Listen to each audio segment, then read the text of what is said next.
Olá, estou passando por aqui através do meu canal. Seja bem-vindo, seja bem-vinda ao nosso canal Mensagens que Edifica.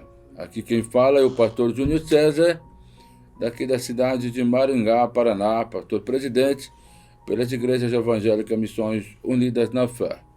É um prazer estar falando com você aqui através do nosso canal, podendo trazer mais uma vez mais um conteúdo de alta relevância e importância para a minha vida e para a sua vida.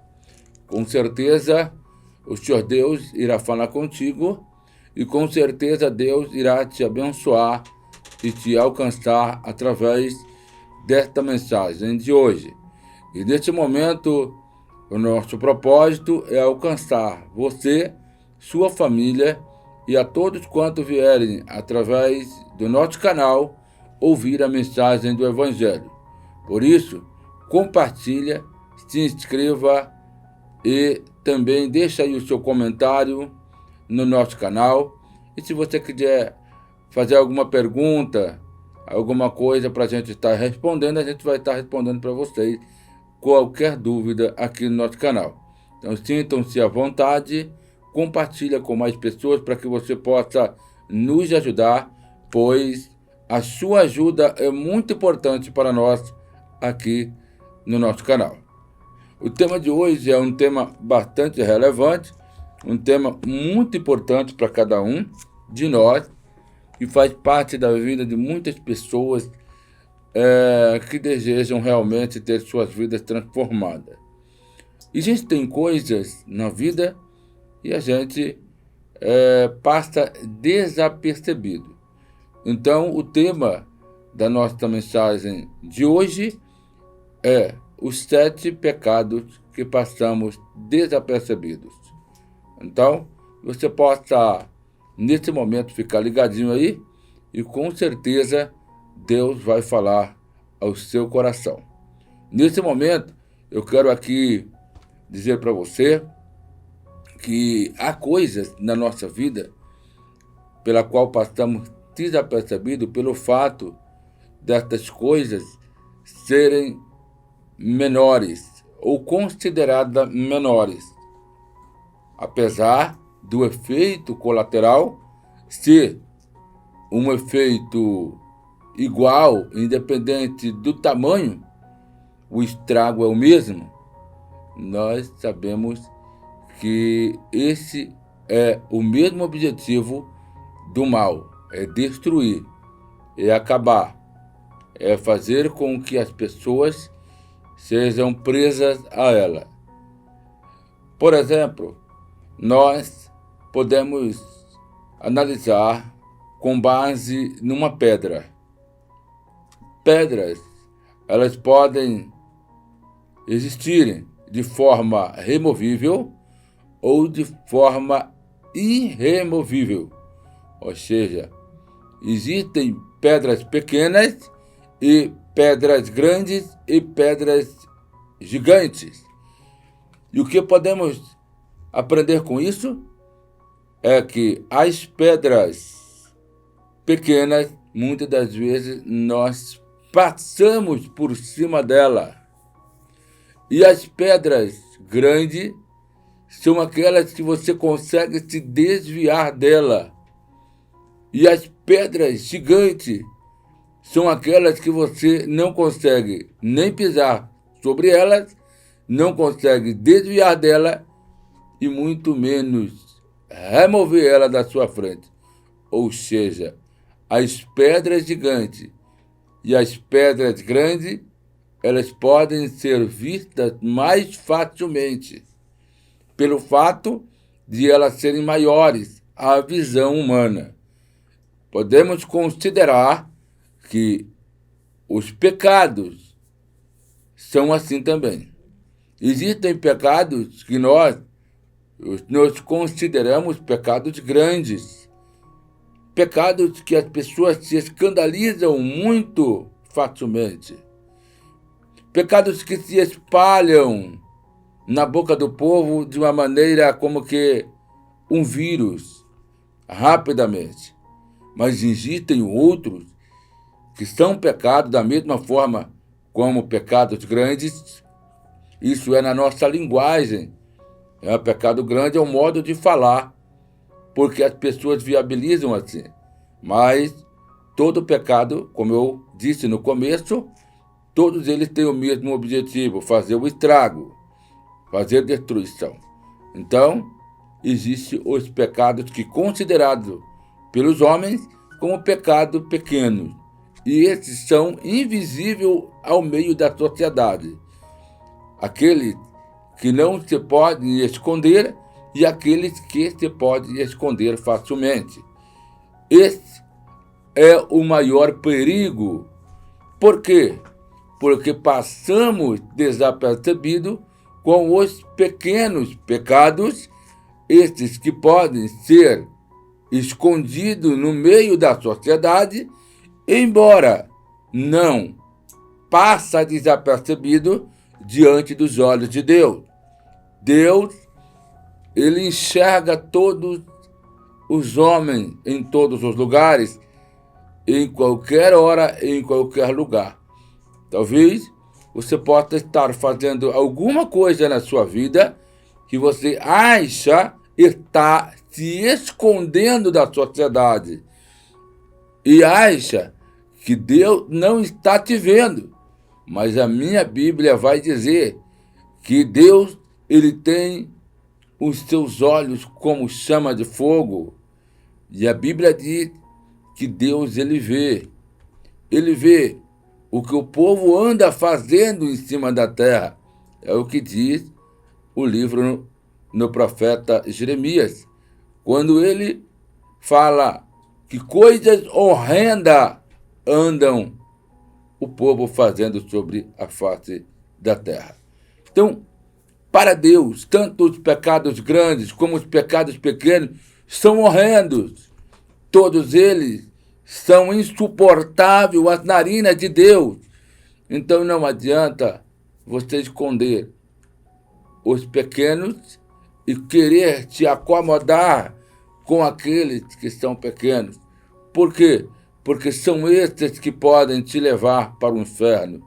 São esses mesmos pecados pequenos que podem tirar tudo aquilo que você tem, toda a alegria da sua vida, ou os maiores bens que você possui, sua família, seus bens financeiros,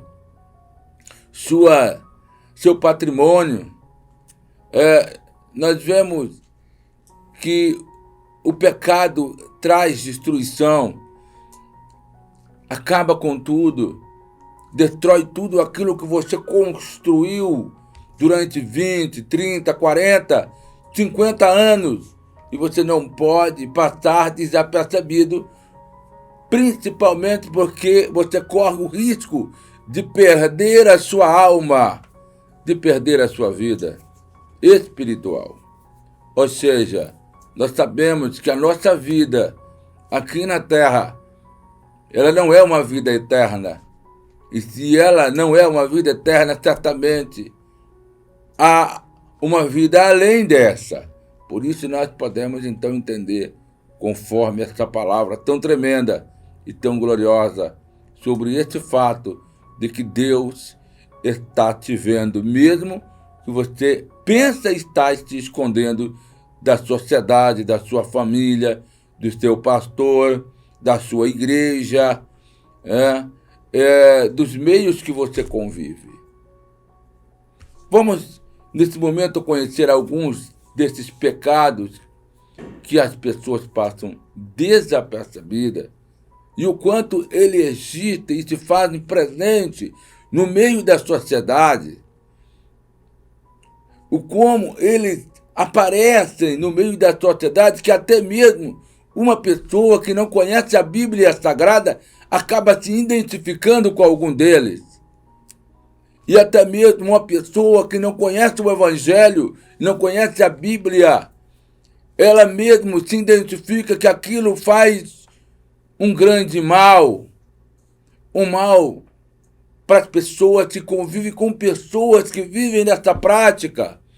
Por isso nós temos que não passar desapercebido, mas enxergar que há uma necessidade de mudança, de remoção, de remover esses tipos de elementos pecaminosos que às vezes está fazendo parte da vida de milhões de pessoas.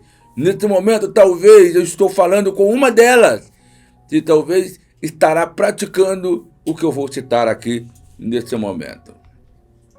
Eu quero nesse momento citar aqui Provérbio, capítulo 16, versículo 15, para a gente falar do primeiro pecado que as pessoas passam desapercebida.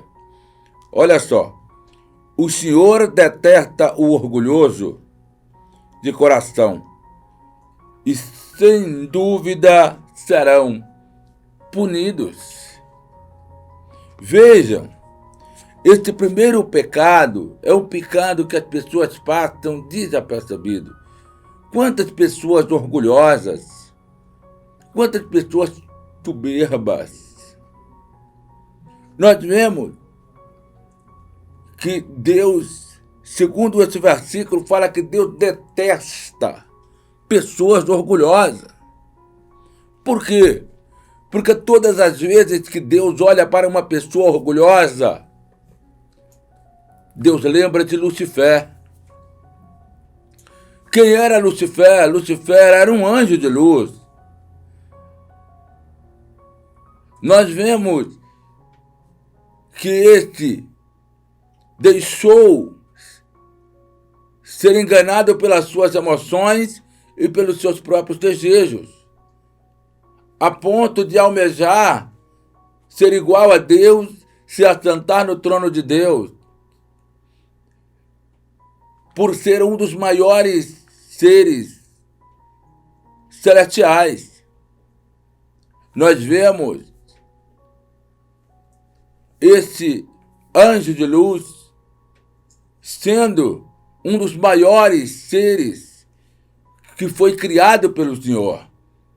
Se você tivesse a oportunidade de você perguntar para Deus o que Deus tinha de melhor no céu, quando Lúcifer estava lá, Deus, ele a chamaria, Lúcifer, para te mostrar uma das maiores obras-primas do Senhor. Mas a Bíblia diz que o coração dele encheu de orgulho.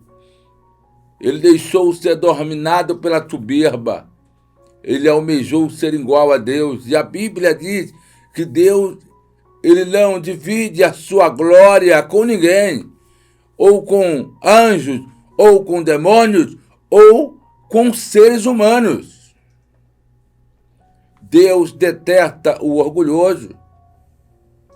E a Bíblia está a dizer no mesmo livro de Provérbios, versículo 5, no capítulo 16, que além de Deus detestar o orgulhoso de coração, ele está dando a certeza da punição. O soberbo sempre será punido pelo Senhor. Sempre sofrerá consequências desagradáveis. Isso em vida aqui na terra. Fora, e se essa pessoa vier a óbito ou vier a falecer com orgulho, perderá a sua salvação. Quantos cristãos que são orgulhosos? Quantas pessoas que ainda não conhecem a Deus, que também são orgulhosos? Quantas pessoas que vivem essa vida dominada pelo orgulho, se satisfaz o ego com o orgulho, se acham melhores do que os outros, se acham superiores a outras pessoas, pisam nos mais menos favorecidos, humilha as pessoas que não têm a mesma capacidade. É desagradável, mas a Bíblia diz que Lúcifer, teve que ser lançado e precipitado do céu abaixo, a ponto de se transformar num anjo de trevas. E estar agora num lugar horrível, chamado inferno. Num lugar que ninguém quer ir, num lugar desagradável. E todas as pessoas que estão companheiros de Lúcifer, pessoas que estão companheiros desse espírito chamado espírito da soberba ou do orgulho. A palavra de Deus diz que Deus, Ele ama os humildes. A palavra de Deus diz que Deus, Ele abate o soberbo e exalta o humilde. A palavra de Deus diz no mesmo livro de Provérbios que diz que diante da humildade procede a honra. Se você quer ser honrado por Deus, ou em qualquer outro ambiente da sua vida, no trabalho, na família, na faculdade, na empresa, em qualquer ambiente da sua vida, seja humilde. Porque diante da humildade vem a honra. Deus sempre tem um lugar de honra para os humildes. Os humildes entram de cabeça erguida em qualquer lugar e saem de cabeça erguida de qualquer lugar. Por quê? Os humildes cabem em qualquer ambiente. Então, aprenda isso. Se você tem esse problema com você, eu aconselho você a buscar uma solução em Deus. Se você tem esse problema com você, você precisa de uma libertação de Deus. Você precisa ter um encontro com o Senhor. Você precisa entregar a sua vida para o Senhor, para que Ele domine a sua vida e para que Ele tire esse espírito que está dominando você e coloque seu Santo Espírito dentro de você. Permita-se que o Espírito de Deus entre em sua casa para mudar esse ambiente desagradável, onde Deus não pode fazer parte. Infelizmente, a soberba vai levar muitas pessoas para o inferno, em muitos lugares do mundo. Vejamos também um outro problema que a sociedade tem, e em qualquer outro lugar do mundo, em qualquer ambiente, existe esse tipo de pessoas. Vemos aqui 1 Timóteo capítulo 6, versículo 9 ao versículo 10. Os que querem ficar ricos caem em tentação, em armadilhas e muitos desejos descontrolados, na ruína, na destruição, pois o amor ao dinheiro é a raiz de todos os males. Algumas pessoas, por cobiçarem o dinheiro, desviaram-se da fé e se atormentaram com muitos sofrimentos. Nós vemos aqui o segundo pecado que os seres humanos passam desapercebido: a avareza. O que significa a avareza? A avareza é o amor ao dinheiro. Não estou dizendo que você não pode ter o dinheiro. Dinheiro faz parte da vida de muitos seres humanos. E nós vemos que o dinheiro é importante, porque as pessoas precisam sobreviver sobre a terra. Nós não estamos no céu ainda. Nós estamos na terra. Então há uma necessidade do uso do dinheiro. Mas o problema é que as pessoas se autodeixam dominar pela avareza. O amor ao dinheiro é quando o dinheiro passa a ser o Deus dessa pessoa. É quando o dinheiro substitui a Deus.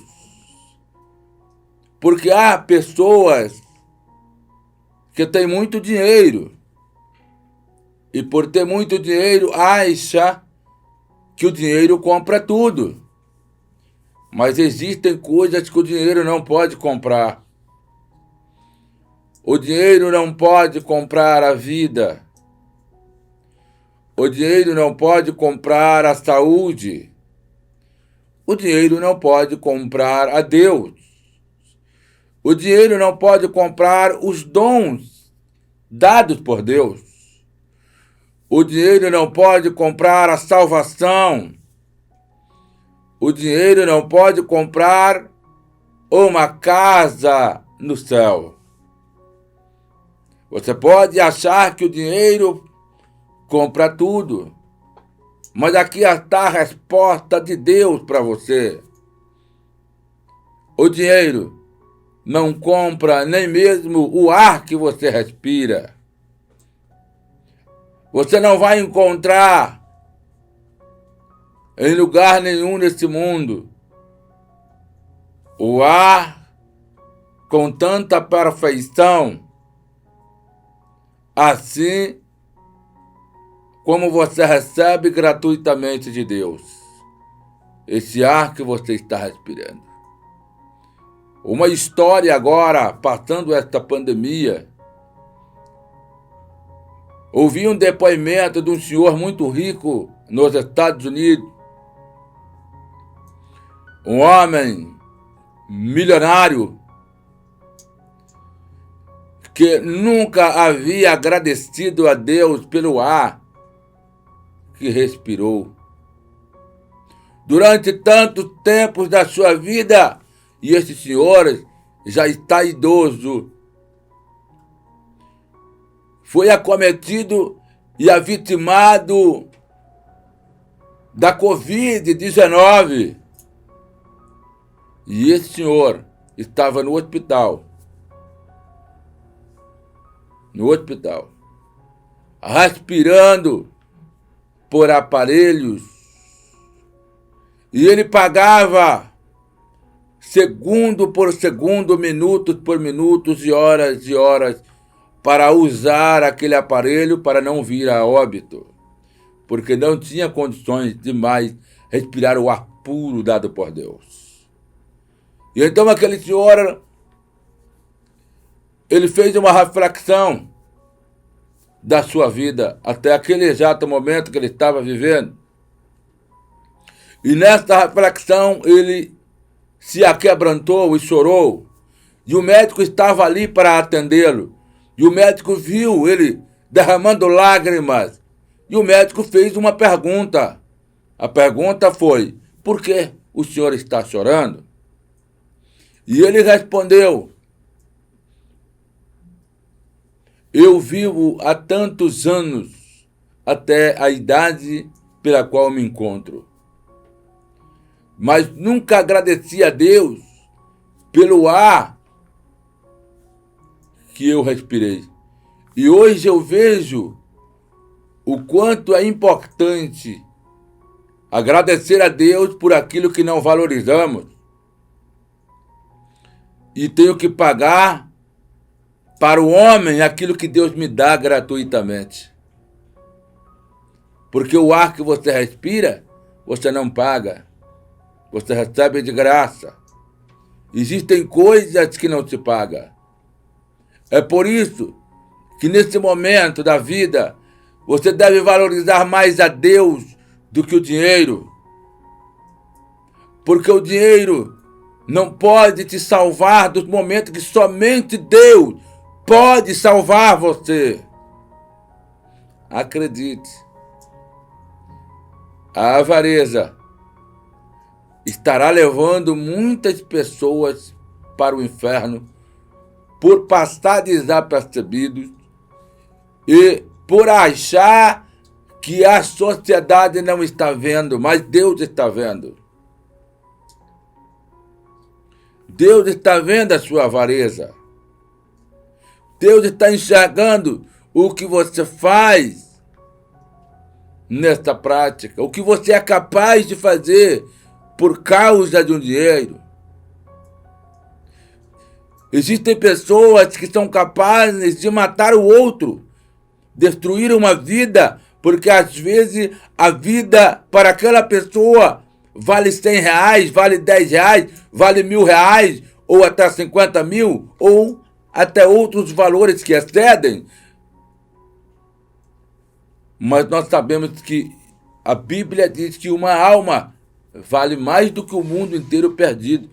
Se uma alma vale mais do que o mundo inteiro perdido, significa que o dinheiro não compra uma vida. Então entenda isso. A palavra de Deus diz que é mais fácil um camelo passar pelo fundo de uma agulha do que um rico entrar no céu. Por quê, pastor? Porque o coração do rico está no dinheiro, na avareza.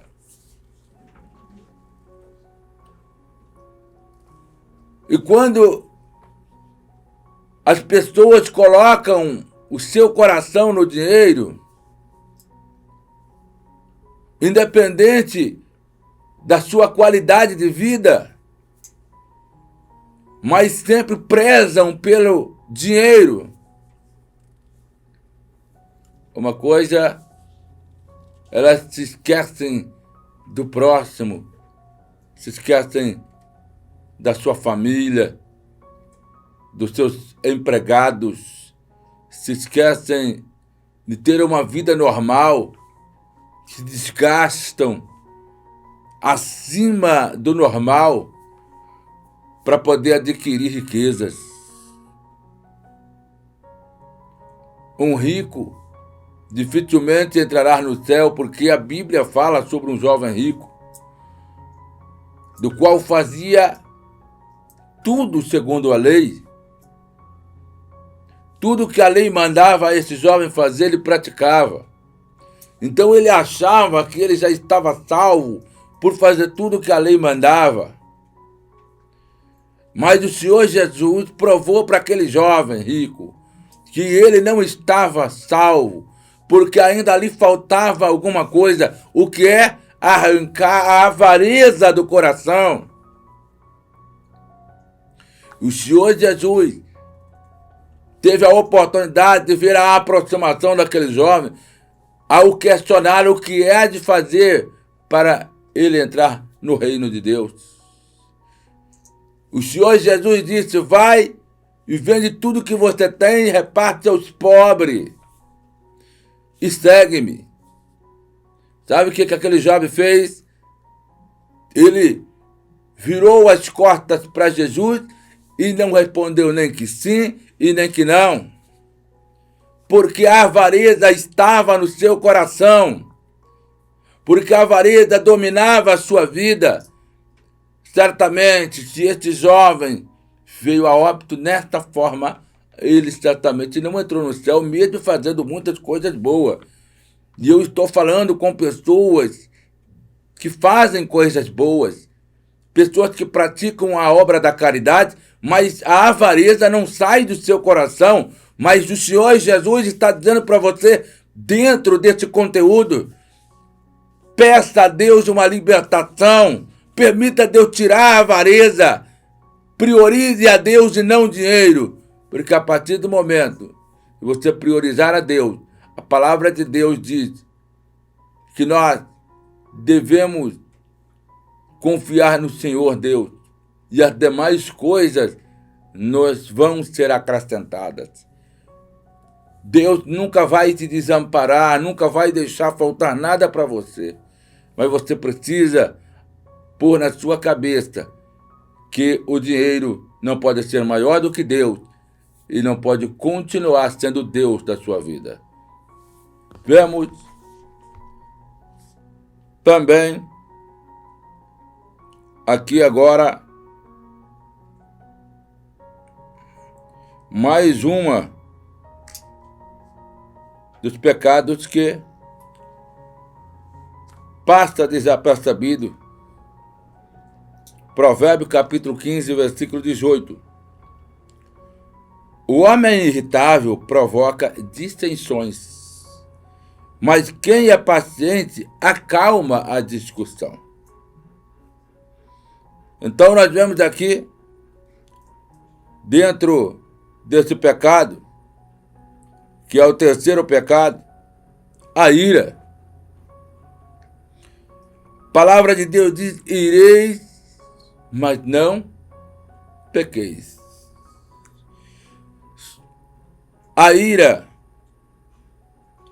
é a dissensões, é a manifestação intensa da indignação que pode levar a uma agressão verbal. E quando você agride uma pessoa verbalmente, você percebe que isso se torna uma arma violenta da psicologia, ou seja, você assassina uma pessoa verbalmente. Você martiriza, você mata uma pessoa verbalmente. E isso acontece literalmente quando você está irado. Automaticamente isso se torna pecado, por quê? Porque a ira libera palavras.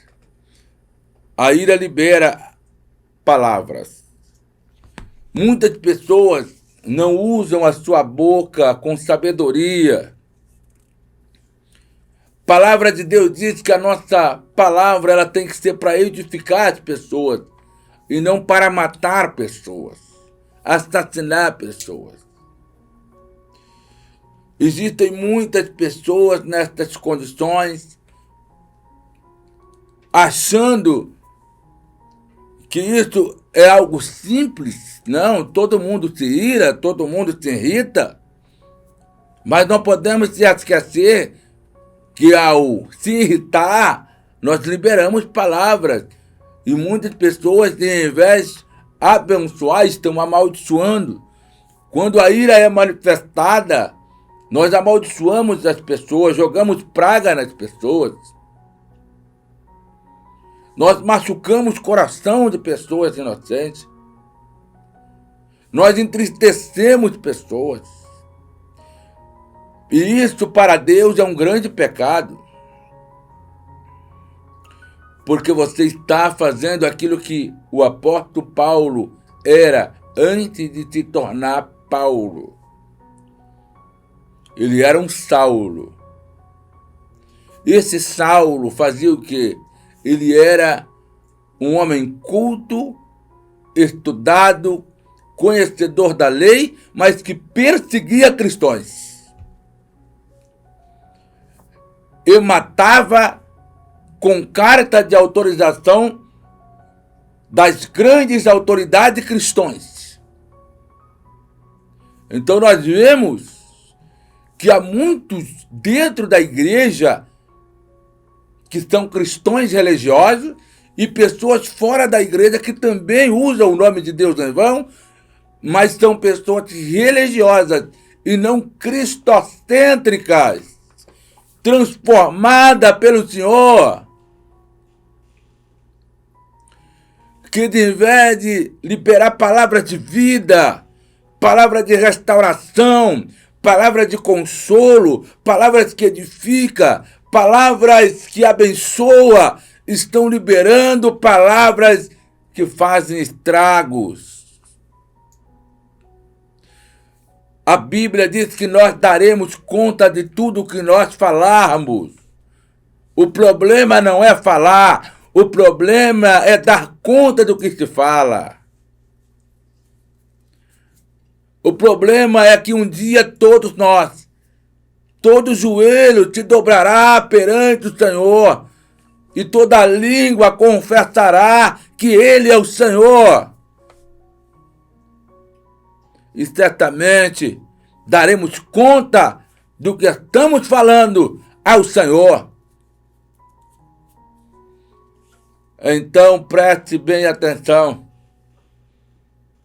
A hora que você estiver irritado, irado, procure a temperança, porque a temperança é fruto do Espírito de Deus. A longanimidade também é fruto do Espírito de Deus. A pessoa paciente tem que ter paciência. Mesmo em momentos de aflição, conturbados, nós temos que ter paz. A palavra de Deus diz: seguir a paz com todos e a santificação, sem a qual ninguém verá a Deus. Imagina uma pessoa que não tem paz com ele mesmo. Vai ter paz com o próximo? Não. Primeiro eu tenho que ter paz comigo, para depois ter paz com o próximo.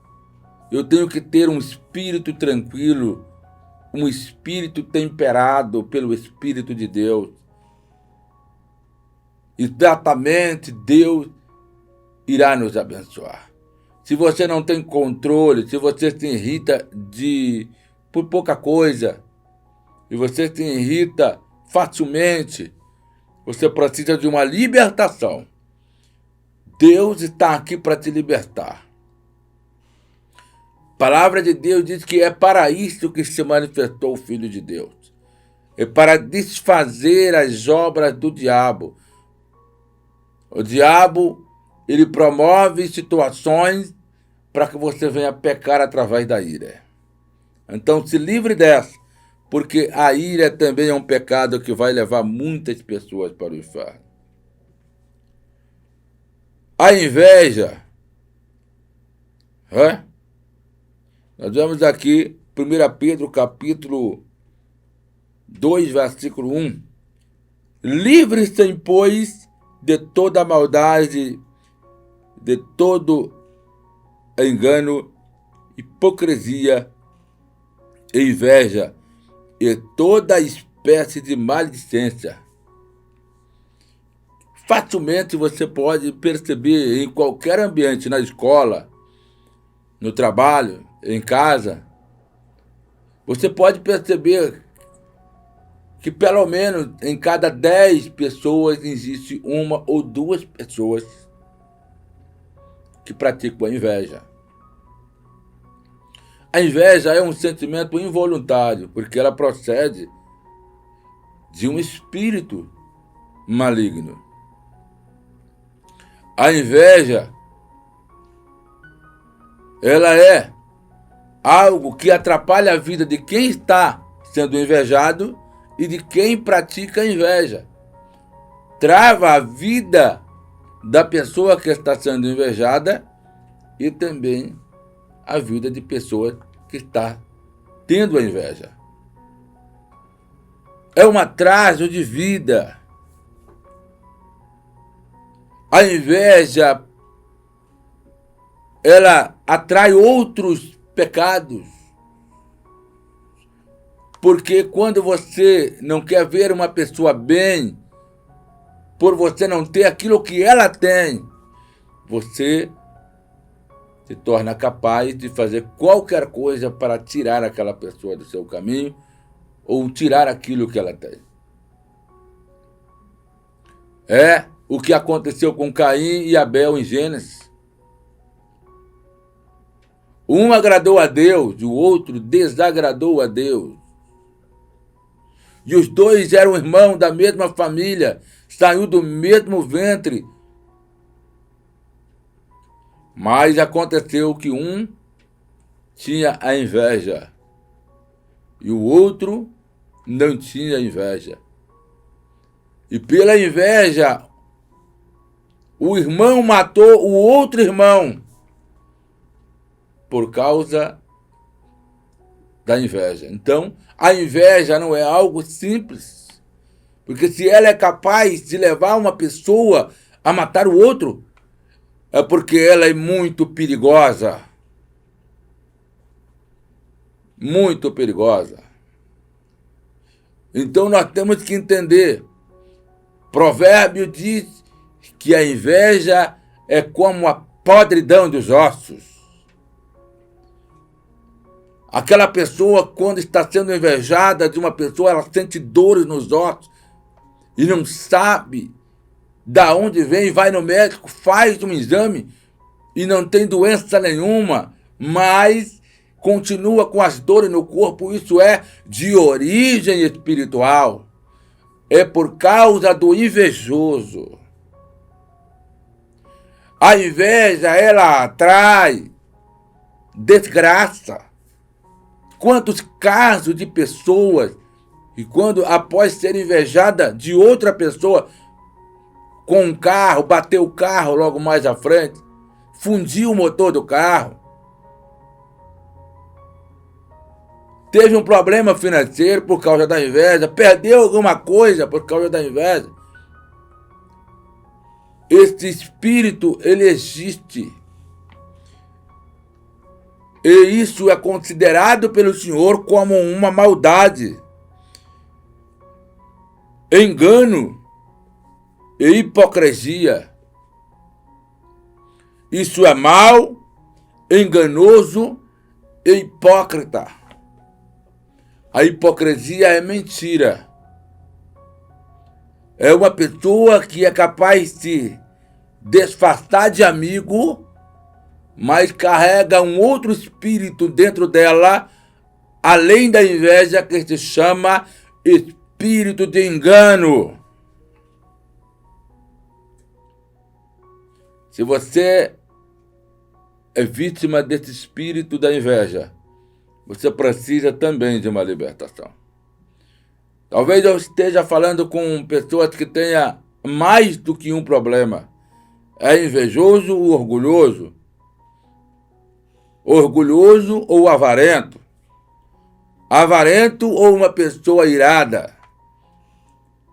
Sempre tem um problema a mais ou outros personalizados, apenas um problema desse. Mas ambos Cristo quer libertar. Em nome do Senhor Jesus. Nós vemos aqui também o próximo pecado que chama a luxuaria. Gálatas capítulo 5, versículo 19. Ora, as obras da carne estão manifestas: a imoralidade sexual, a impureza, a libertinagem. Vejam,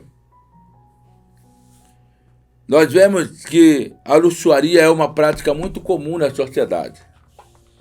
Porque a luxuaria, traduzido, se chama prostituição. E quantas pessoas vivem numa liberdade falsa,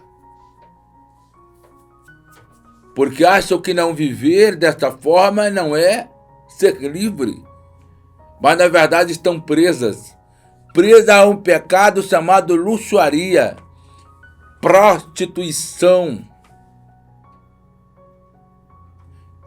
A palavra de Deus diz que quem pratica a luxuaria é considerado pelo Senhor uma pessoa impura.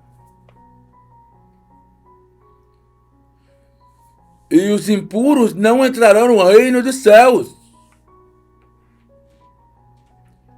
As pessoas que vivem na prática da prostituição, segundo a Bíblia, elas não podem entrar no reino de Deus. Não erreis, porque Deus não se deixa escarnecer. Tudo quanto o homem semear, isto ele também ceifará. O que semeia a corrupção, ele colherá a morte. O que semeia a vida, ele colherá a vida. Então acredite nisso. Provérbio diz que um homem que cai, ou uma mulher que cai no laço da prostituição, está cavando uma cova para ele mesmo, ou está pondo os pés na cova, ou seja, corre um risco muito grande de perder a sua vida. Por quê? Porque você pode ser vítima de uma AIDS, você pode ser vítima de uma pessoa, porque as pessoas que vivem na promiscuidade, elas carregam na mente de ter mais do que um parceiro, tendo compromisso com uma pessoa em oculto. E daí o parceiro pode achar essa pessoa ou a parceira e assassinar essa pessoa por causa desta situação bárbara. Entenda que Deus, ele não aceita a prostituição. Deus nunca vai aceitar a prostituição. Deus, ele criou o casamento, criou o matrimônio para que o homem se livrasse da prostituição. Prostituição é uma ferramenta do diabo para destruir famílias, para destruir casais. É uma ferramenta que só se satisfaz a carne, que só se alimenta a carne, mas desagrada a Deus. Colossenses capítulo 3, versículos 5 e 6 diz: assim façam morrer tudo que pertence à natureza terrena de vocês.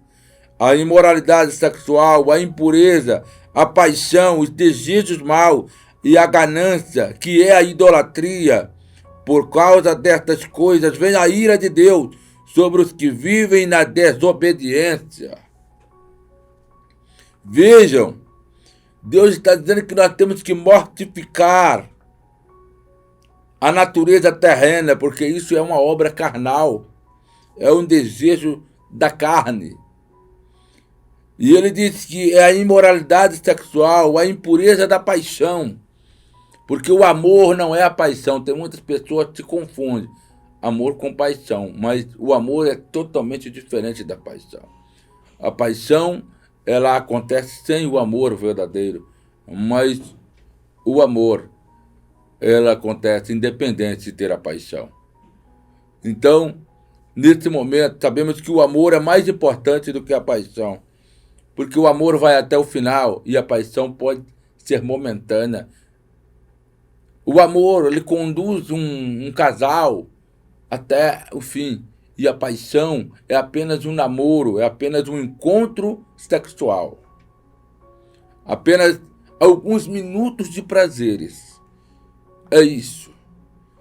Mas o Senhor está dizendo que isso aqui se torna uma idolatria, porque toda pessoa viciada em prostituição, na sexualidade, ela passa a idolatrar, porque aquilo se torna um vício. E os viciados não poderão entrar no reino de Deus. E se você vive nessa prática, seja ela pela pornografia, seja ela pela prostituição liberada, seja ela por uma prostituição camuflada, porque tem muita gente que ela se declara: eu sou uma prostituta, eu sou um prostituto. Aí tem outros que não se declaram. Tem outros que têm uma prostituição camuflada.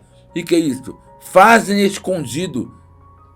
Mostram para a sociedade que não é aquilo que não é. Mas isso Deus está vendo. E nós podemos dizer que esse pecado, infelizmente, vai levar muitas pessoas para o inferno por passarem desapercebidos e achar que Deus não vai cobrar e achar que Deus não vai levar em conta.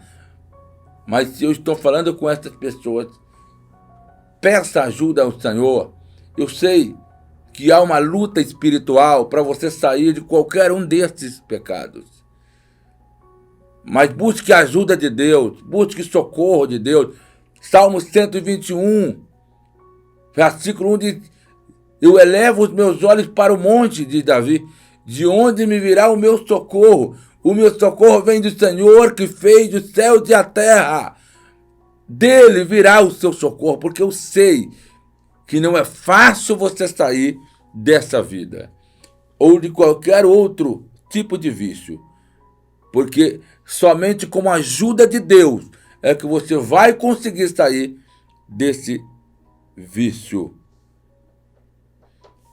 Temos um outro aqui que é muito interessante, e isso acontece com quem está no mundo e acontece com quem está dentro da igreja, principalmente com as pessoas que estão dentro da igreja. Por quê?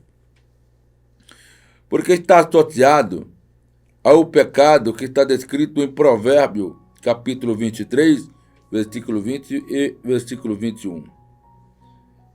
Ele diz assim: não ande com os que se encharcam de vinho, e nem com os que empanturram de carne, pois os bêbados e os glutões se empobrecerão, e a sonolência os vestirá de trapo. Veja, pecado da gula. O cristão, esta é a grande verdade, o cristão não bebe, não fuma, mas come demais. Banquetes sobre banquetes. E nós temos que tomar cuidado de não sermos gulões, porque a gula também leva para o inferno. E é interessante que aqui no mesmo versículo fala do bêbado. Para você que gosta de beber uma cachaça e gosta de beber bastante, ficar bêbado, você também não pode entrar no reino de Deus. Você também não pode estar na presença do Senhor um dia. Então, neste momento, acredite,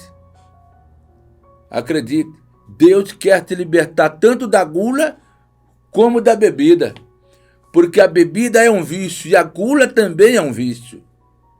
E nós precisamos nos livrar disso, principalmente aos cristãos e aos que estão fora da igreja também. O Senhor está dizendo que as pessoas que praticam a glutonaria, elas se empobrecerão, viverão na sonolência e se vestirão de trapo. Por quê? Porque gasta demais. Uma pessoa que bebe demais, todo o dinheiro que ela pega, ela põe na bebida. E uma pessoa que gosta de comer, banquetear, porque aqui está bem claro, pessoas que gostam de comer churrasco, de comer carne, também gastam em carne, em churrasco, em festa, e nunca constroem nada na vida, porque todo o dinheiro que essa pessoa pega, ela investe na bebida, em churrasco, em festas. Não faça isso. Procure a ajuda do Senhor. E esse é um dos pecados que passa desapercebido. As pessoas acham que é normal e vai tocando o barco, vai levando a vida da forma que está, mas é uma das coisas que, infelizmente, muitos vão surpreender no dia do grande trono branco. A gula. Cristãos que estão dentro da igreja, por gentileza e por misericórdia, eu te peço, se livra desse mal, em nome de Jesus.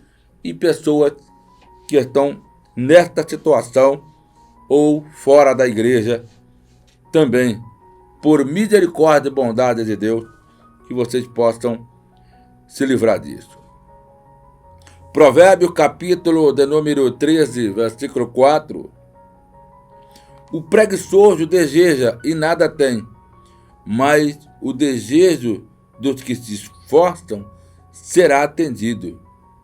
Veja bem, um outro pecado que nós passamos desapercebido, a preguiça. Tem muita gente que arrumam desculpa para tampar a preguiça, ou seja, para passar o pano. Mas, na verdade, ela tem um espírito de preguiça. Quantas pessoas não acordam cedo para lutar na vida? E quantas pessoas deixam a sua casa, mulheres que deixam a sua casa toda desarrumada, comida do marido sem fazer, é irresponsável com seus filhos? Quantos maridos que não gostam de trabalhar, dar o sustento para sua esposa, dar o sustento para os seus filhos, pagar as suas contas em dia? Tudo isso são consequências da preguiça. Mas a palavra de Deus está dizendo que este deseja e nunca consegue nada. Se você quer construir alguma coisa na vida, não tenha preguiça. Vá à luta. Não aceite esse espírito. Deus quer te libertar desse espírito. Deus quer te ajudar. Você sair dessa situação. É por isso que você não muda de vida. É por isso que você não consegue seu carro. É por isso que você não consegue sua casa. É por isso que a tua esposa não te respeita. É por isso que os teus filhos não te respeitam. É por isso que o teu marido não te respeita. É por isso que os teus filhos não te respeitam. Porque você não tem demonstrado audácia, coragem e não tem se esforçado.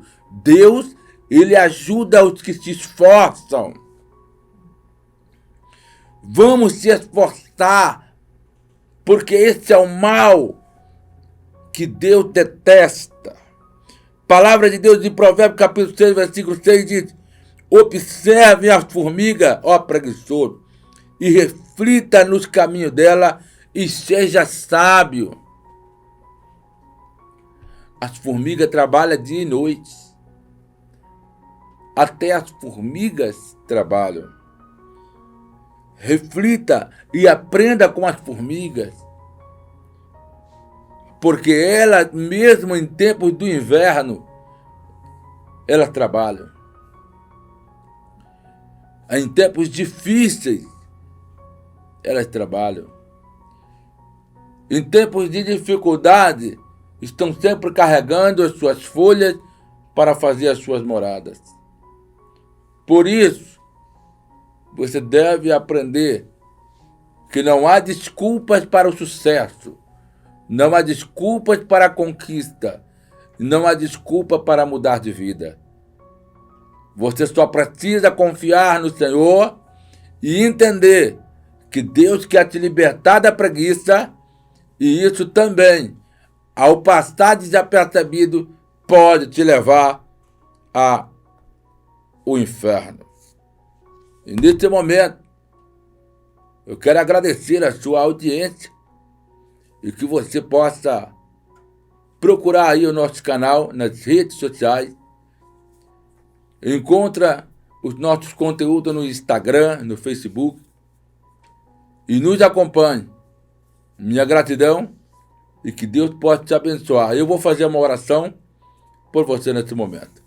Querido Deus, em nome do Senhor Jesus, peço ao Senhor, Pai, que as pessoas que estão presas nesses pecados, Senhor, pessoas que passam desapercebidos diante desta situação, Senhor, e muitas delas estão indo a caminhos do inferno, e elas precisam se livrar desse mal, elas precisam de uma libertação, e eu peço ao Espírito de Deus, alcance essa pessoa onde ela estiver me ouvindo, aonde esse canal alcançar, as pessoas que pararam para assistir, Senhor, meu Deus, este conteúdo.